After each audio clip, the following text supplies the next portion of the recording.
Oh Dieu de gloire, merci, merci, merci que tu es encore en ligne en ce moment et que la grâce de Dieu t'accompagne et que tu sois réellement dans la dévotion matinale. Je te donnerai à jamais mon cœur, tu es le Dieu tout-puissant. Je te donnerai à jamais mon cœur, tu es le Dieu tout-puissant. Oh, je te donnerai, je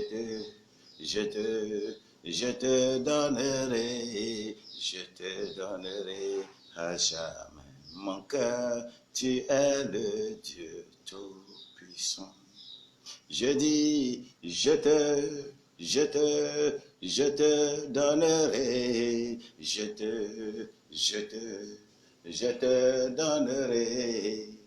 te donnerai à jamais mon cœur, tu es le Dieu tout-puissant.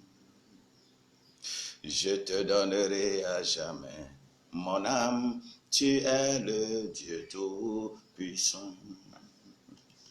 Je dis, je te donnerai à jamais mon âme, tu es le Dieu tout-puissant. Oh, je te donnerai, je te donnerai à jamais mon âme, tu es le Dieu tout-puissant. Oui, je te donnerai, je te donnerai à jamais. Mon âme, tu es le Dieu tout-puissant. Tu es le Dieu de gloire, le Dieu de toute puissance. Toute force est entre tes mains. Le jour et la nuit sont entre tes mains. Tout ce que tu as programmé s'accomplit toujours.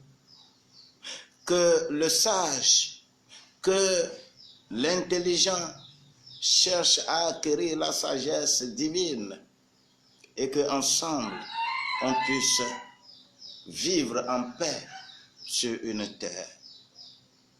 L'intelligence humaine a occupé le terrain et nous avons des problèmes. Et les problèmes que nous avons, ce n'est pas quelqu'un qui va nous guérir. Mais nous devons nous guérir de nos maux parce que nous en avons besoin. Si on ne se guérit pas, personne ne viendra nous guérir. Sois guéri de ton ignorance au nom de Jésus-Christ. Sois guéri de ton ignorance au nom de Jésus-Christ. Ce Dieu que nous adorons est un Dieu juste, clair, un Dieu qui ne fait point acception de personne, un Dieu qui demande à ce que quelqu'un vienne vers lui, que quelqu'un soit son enfant. S'il est demeuré seulement ton Dieu, eh bien, sache-le que tu as encore beaucoup à faire. En ce moment précis, je veux que ce Dieu qui nous a appelés, que ce Dieu-là puisse vraiment tenir compte de tes problèmes. Au nom de Jésus-Christ.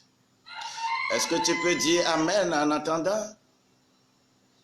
Est-ce que tu peux faire savoir que tu es en ligne? Est-ce que tu peux me le prouver?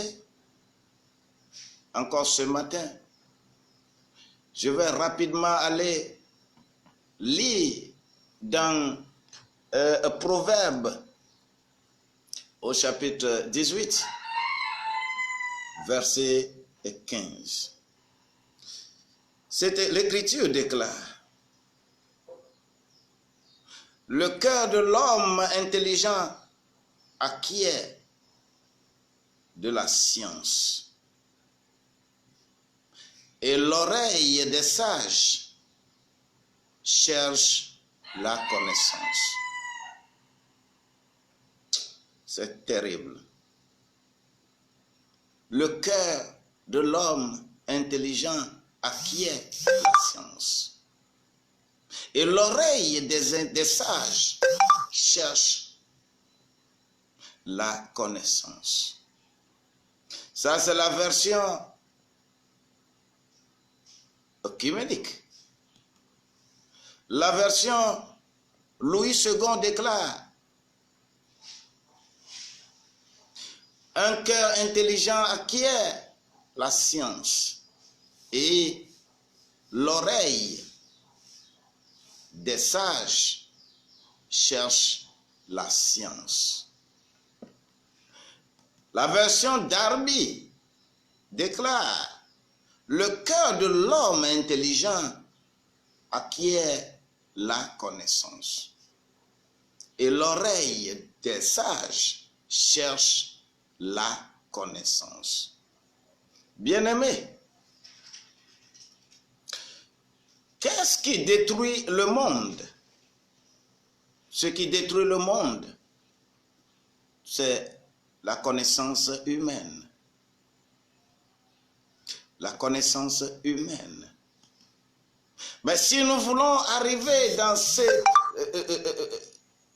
concept de connaissance, nous sommes allés à l'école, nous avons fait la philosophie, la connaissance scientifique, la connaissance empirique, la connaissance expérimentale, les Claude Bernard, lorsque on reste dans ça, c'est ce qui détruit le monde jusqu'à présent.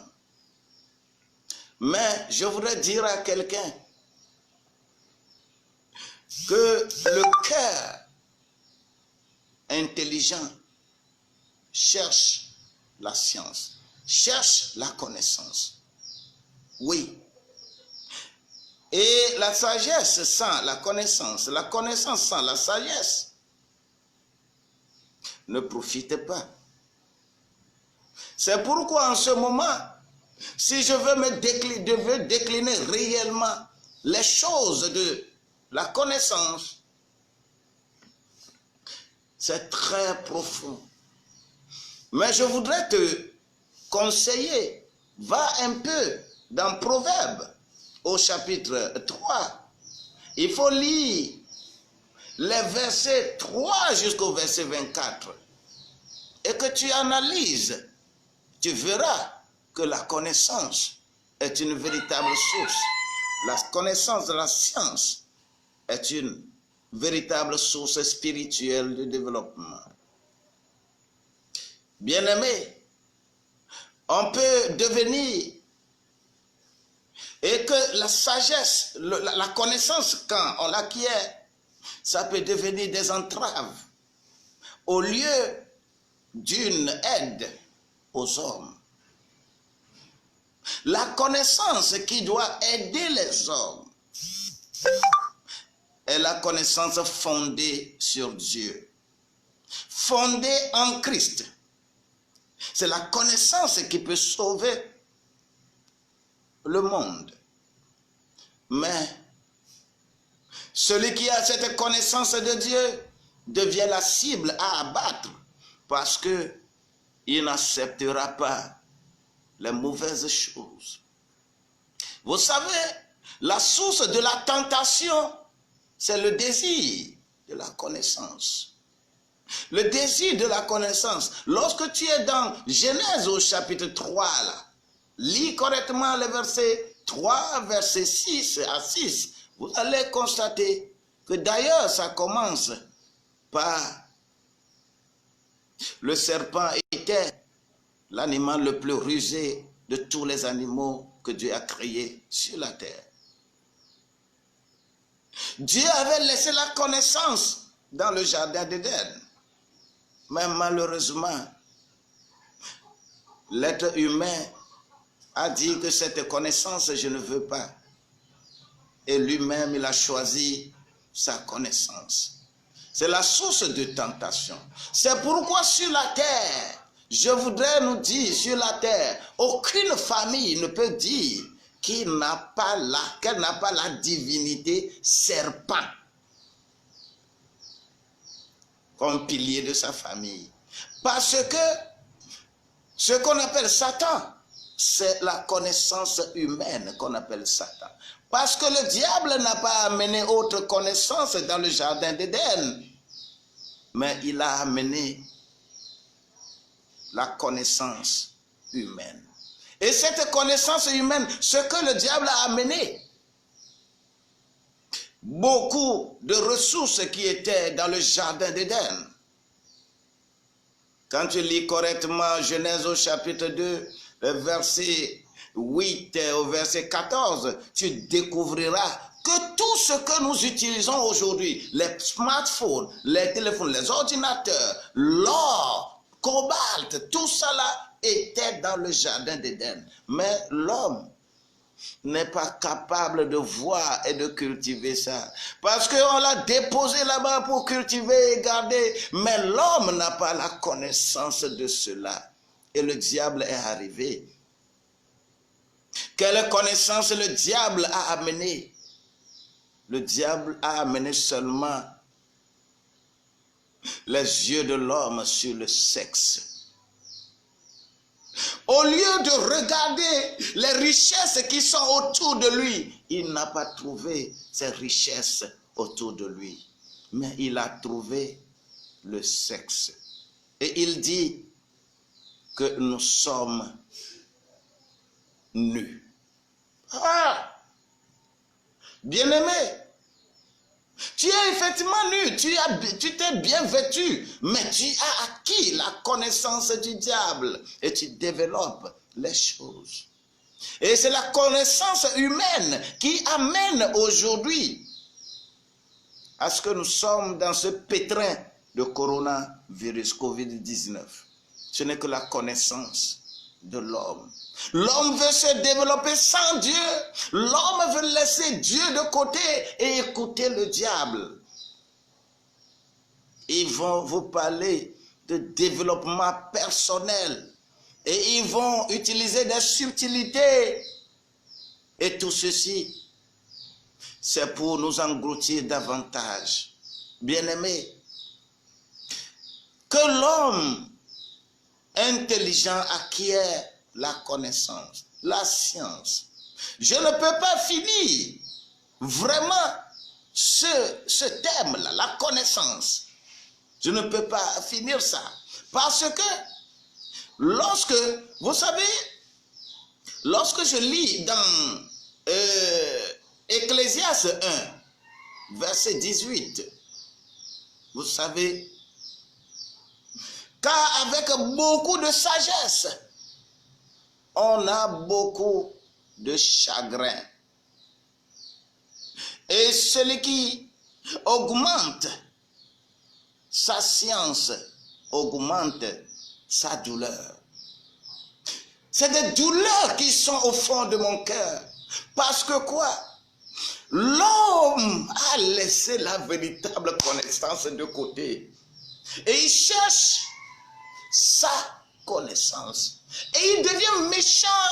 Sa connaissance est focalisée sur les biens matériels. Il peut tuer, il peut faire tout. Il peut te piétiner.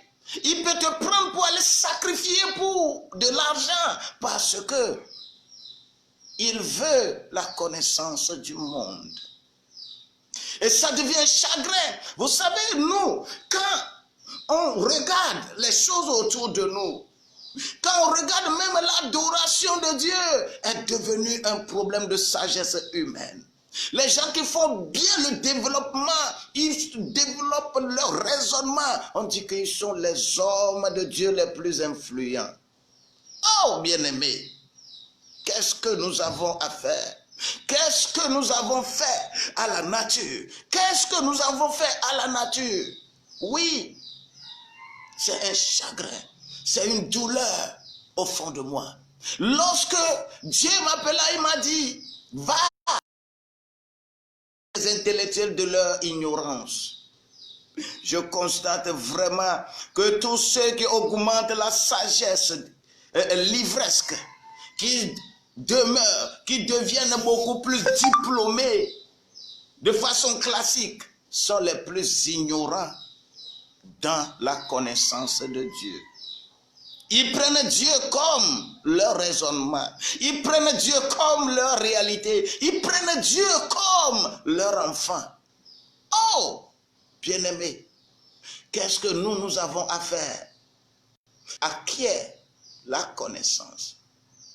Il faut être lent dans le parler et beaucoup plus prudent dans l'écoute. La sagesse crie, la connaissance crie partout, mais qui l'entend?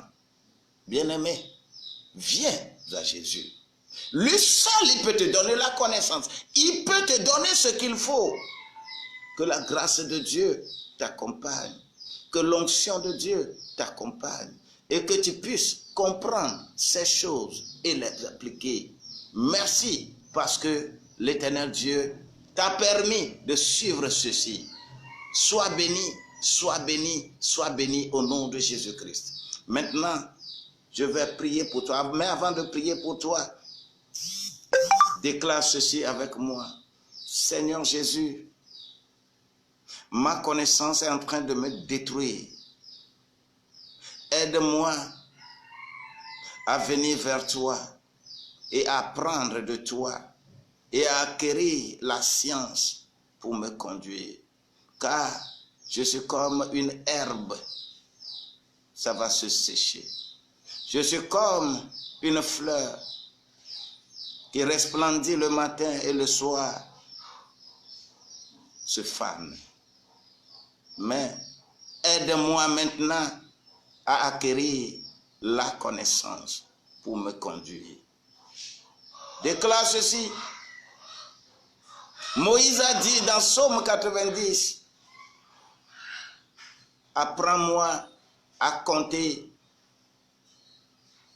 mes jours afin que je puisse devenir sage devant toi. Que cela s'accomplisse dans ma vie et que je puisse acquérir la sagesse de toi. Merci parce que tu me l'as déjà fait au nom de Jésus-Christ. Je prie pour toi. Papa, je prie pour ma fille. Je prie pour mon garçon. Je prie pour mon papa. Je prie pour ma maman. Je prie pour ce jeune-là. Je prie pour toi.